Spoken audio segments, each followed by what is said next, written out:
अगर आपकी मशीन पर से, डेल के प्रिंटर पर से अगर आपके कॉपी का बटन गायब हो जाता है तो उसको दोबारा से रीसेट करने का या लाने का तरीका हम आपको बताने लगे हैं। सबसे पहले आप मेन्यू में जाएंगे।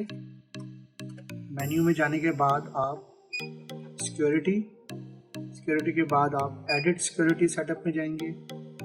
उसके बाद आप इसको एडिट एक्सेस कंट्रोल,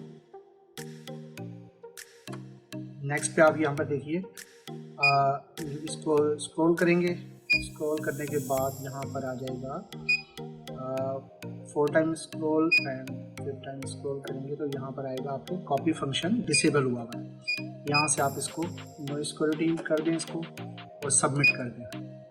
तो ये सबमिटिंग चेंजेस के बाद आप इसको दोबारा चेक कीजिएगा। ये होम पर जाते हैं।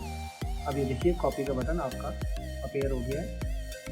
ठीक है जी। डेल ट्रैक्टर 3 DN के लिए ये फंक्शन आप इस तरह ऑन कर सकते हैं।